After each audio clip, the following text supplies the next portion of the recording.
آج میں آپ سب کا دل کی گہرائیوں سے شکر گزار ہوں کہ آپ آج پاکستان تشریف لائے اور ہمیں ملاقات کا موقع بخشا،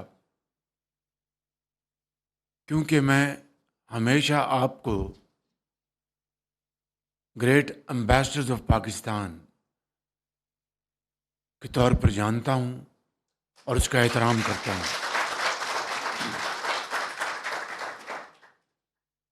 آپ کی دیار غیر میں شبانہ روز محنت، امانت اور دیانت، چاہے آپ کاروبار کرتے ہیں یا آپ کی کوئی وہاں پر کلینک ہے یا آپ وہاں پر انجینئر ہیں یا کوئی آپ کی دکان ہے، یا جس طرح آپ مڈل ایسٹ میں بے شمار پاکستانی کنسٹرکشن کمپنیز میں وہاں پر کام کر رہے ہیں، جس شعبے میں بھی آپ ہیں، آپ اپنی محنت سے پاکستان کا نام روشن کر رہے ہیں۔ میں، میری حکومت اور پاکستان کے 24 کروڑ عوام آپ کی عظمت کو سلام کرتے ہیں۔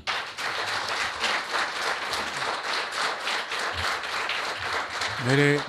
بھائی اور بہنوں، آج آپ کی کمٹمنٹ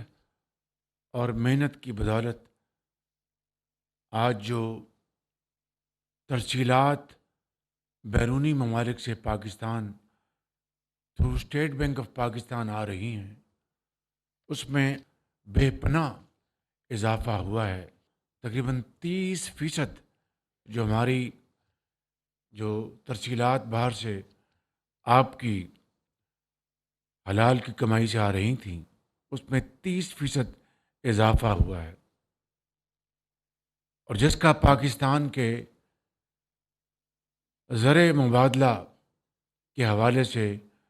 قومی خزانے کو بے پناہ فائدہ پہنچا ہے۔ اسی طریقے سے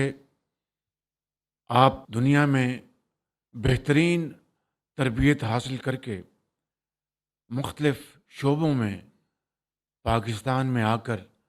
بطور ایکسپرٹس، بطور پروفیشنلز، بطور سرمایہ کار آ کے یہاں پر سرمایہ کاری کرتے ہیں، تو اس سے ملکی معیشت کو بے پناہ فائدہ پہنچتا ہے۔ اسی طریقے سے یہاں پر جب آپ پراپرٹیز خریدتے ہیں تو پراپرٹیز کے کاروبار کو اس کو پر لگ جاتے ہیں، اور ابھی آپ نے مہر صاحب نے اپنے ابتدائیے میں فرمایا کہ شہباز شریف، جس طرح پنجاب میں آپ نے اوورسیز پاکستانیز کے لیے ایک باقاعدہ ایک ادارہ بنایا تھا، جس کے نتیجے میں آپ کی پراپرٹیز، خاص طور پر لینڈڈ پراپرٹیز، وہ محفوظ ہو گئی تھیں، اور جو قبضہ گروپ تھے اس سے ان کو مکمل طور پر خالی کرایا گیا تھا۔ اور اسی طریقے سے آپ کے اور بے شمار جو مسائل ہوتے تھے، ظاہر ہے کہ آپ ہر مسئلے کے لیے تو پاکستان نہیں آ سکتے تھے یا آ سکتے ہیں، اس کو ایک ڈسپیوٹ ریزولوشن کے ذریعے حل کروانا حکومت وقت کی ذمہ داری ہے۔ اس کو بھی ہم نے الحمدللہ اس کے حوالے سے بھرپور توجہ دی، اور بے شمار ہمارے اوورسیز پاکستانیوں کے مسائل اس طرح حل کیے گئے۔ مجھے خوشی ہے آپ کے ساتھ یہ بات شیئر کرتے ہوئے کہ وہ اوورسیز کا ادارہ پنجاب میں آج بھی ایک فعال کردار ادا کر رہا ہے، اور چیف منسٹر پنجاب مریم نواز صاحبہ کی سپرویژن میں وہ ادارہ ایک ہمارے برطانیہ کے پاکستانی ہیں، بڑے عظیم پاکستانی امجد ملک جو بار ایٹ لا ہیں، ان کی سپرویژن میں اب پنجاب میں وہی رول ادا کیا جا رہا ہے جو کہ میرے زمانے میں تھا، اور امید کی جاتی ہے کہ اس میں مزید بہتری آئے گی۔ یہاں پر وفاق میں جس طرح کہ آپ جانتے ہیں کہ قمر رضا صاحب چیئرمین پی ایف ہیں، اور چودھری صالح حسین صاحب ہمارے اوورسیز کے وزیر ہیں، اور میں خود آپ کی خدمت میں حاضر ہوں یہ بتانے کے لیے کہ انشاءاللہ آپ کے مسائل کو حل کرنے کے لیے جو کہ میری حکومت کی ذمہ داری ہے، اس کے لیے انشاءاللہ ہم کوئی کسر نہیں چھوڑیں گے، اور آپ کو آپ کا حق دلوا کر انشاءاللہ ہم چین سے بیٹھیں گے۔ یہاں پر آپ نے کچھ مطالبات کا ذکر کیا، ایک ٹیلی فون، اس کے اوپر میں وزیر خزانہ سے اور وزیر اوورسیز پاکستانی سے میں گزارش کروں گا وہ آپ کے ساتھ بیٹھ کے اس معاملے کو ریزالو کریں۔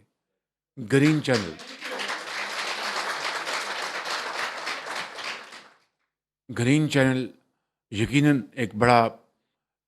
بہت بڑا ایک کارنامہ تھا وزیر اعظم میاں محمد نواز شریف صاحب کا، اور اس کو سدا سبز رکھنے کے لیے گرین چینل کو ہم فی الفور دوبارہ ریوائیو کریں گے انشاءاللہ۔ اس میں صرف ایک ہی میری آپ سے گزارش ہے، and as a said you are great ambassadors of Pakistan, اس گرین چینل مینٹین کرنے میں آپ کا ایک کلیدی کردار ہوگا۔ اس گرین چینل کو یلو یا ریڈ میں نہ بدلنے دیں، یہ میری آپ سے گزارش ہے، اور مجھے امید ہے کہ آپ اس میں پوری طرح آپ ہمارا ہاتھ بڑھائیں گے، تو انشاءاللہ یہ آپ کا بڑا جائز مطالبہ ہے، اور وی ول ریفریش انشاءاللہ good old memories. Youth festival اور یہاں پہ یوتھ میلہ انشاءاللہ بہت اچھی تجویز ہے، تو میں منسٹر انفارمیشن کو گزارش کروں گا کہ اس کے اوپر آپ اپنی وزراء کے ساتھ مل کر اور او پی ایف کے ساتھ مل کر اس کے اوپر فی الفور آپ ایک پلان بنائیں، اور اس پلان کو آپ اس کا عملی مظاہرہ اس کا باقاعدہ ایک اگلے چند مہینوں میں ہونا چاہیے۔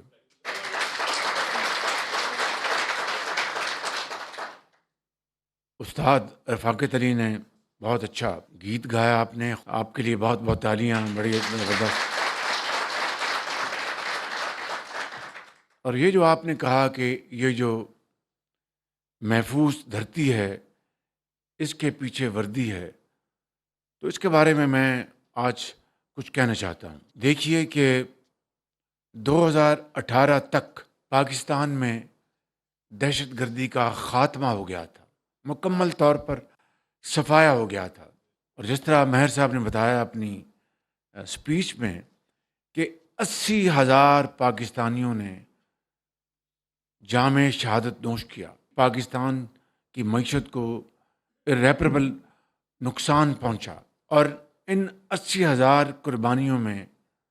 عام شہری بھی شامل تھے، پشاور، کراچی، لاہور، کوئٹہ کے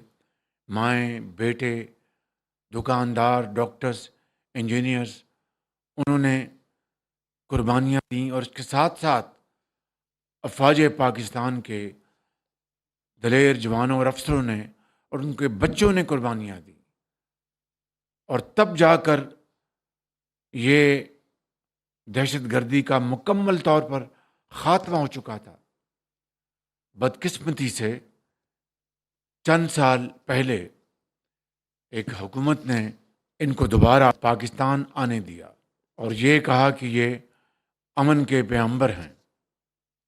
اس سے بڑی پاکستان دشمنی اور کوئی ہو نہیں سکتی۔ آپ دیکھتے ہیں کل ابھی میں کوئٹہ سے ہو کے آیا ہوں، اس سے 2 دن پہلے پاکستانی فوج کے سپہ سالار جناب جنرل عاصم منیر وہ وہاں پر تشریف لے گئے. 23 دہشت گردوں کو جہنم رسید کیا گیا اور اس کے ساتھ 18 کڑیل دلیر جوانوں نے جام شہادت نوش کیا. اور جو زخمی ہیں ان کے ساتھ میری کل ملاقات ہوئی اور وہ بڑے حوصلے میں تھے. انہوں نے کہا کہ ہمیں عمرہ ادا کرنا چاہتے ہیں. تو یہ ہے وہ قربانیوں کی لازوال داستان جو کہ افواج پاکستان نے، جو پاکستان کے عوام نے، چاروں صوبوں کے ماؤں اور بیٹوں اور بہنوں اور جوانوں نے، بزرگوں نے قربانیاں دی ہیں. اور آج دوبارہ یہ دہشت گردی اونٹ کے سامنے آئی ہے، لیکن میں آپ کو یقین دلاتا ہوں کہ انشاءاللہ ان عظیم قربانیوں کے نتیجے میں یہ دہشت گردی پھر ختم ہوگی اور دفن ہوگی. اس لیے اور یہ دھرتی انشاءاللہ محفوظ ہوگی اور اس کے پیچھے ان وردیوں میں جوانوں اور افسروں کی قربانیاں ہیں. اور انشاءاللہ یہ قربانیاں رائے گاہ نہیں جائیں گی، رنگ لائے گی. میں آخر میں آپ سب کا شکریہ ادا کرنا چاہتا ہوں کہ آپ پاکستان تشریف لائے. آپ مہمان تو ضرور ہیں، لیکن ہمارے عظیم پاکستانی بھائی ہیں، ہمارے عظیم پاکستانی بہنیں ہیں جو کہ دیار غیر میں جو دن رات جو اس وقت پاکستان کا جھنڈا جو ہے اپنی محنت اور امانت و دیانت سے اس کو بلند سے بلندتر کر رہے ہیں. اللہ تعالیٰ آپ کو آباد رکھے. اور you are not only great ambassadors, بلکہ میں نے پچھلے سال کے اوائل میں ایک تقریب کی تھی جس میں پاکستان کے اندر سب سے بڑے ٹیکس پیئرز، پاکستان کے اندر سب سے بڑے ایکسپورٹرز اور پاکستان کے اندر سب سے بڑے سرمایہ کار، ان کو ہم نے باقاعدہ پبلک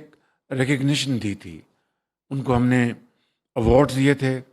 اور ان کو ہم نے امبیسڈر ایٹ لارج بنایا تھا. میں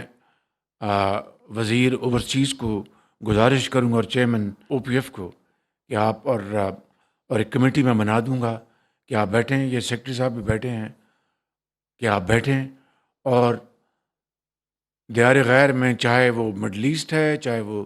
نارتھ امریکہ ہے، چاہے وہ یورپ ہے، چاہے وہ فار ایسٹ ہے، جہاں پر بھی ہمارے 1 کروڑ کے لگ بھگ عظیم پاکستانی بس رہے ہیں، ان کو ہم باقاعدہ ایک کیٹیگری بنائیں اور اس میں ہر سال ہم زیادہ نہیں تو مختلف دنیا کے مختلف حصوں سے ان عظیم پاکستانیوں کو ہم امبیسڈر ایٹ لارج بنائیں گے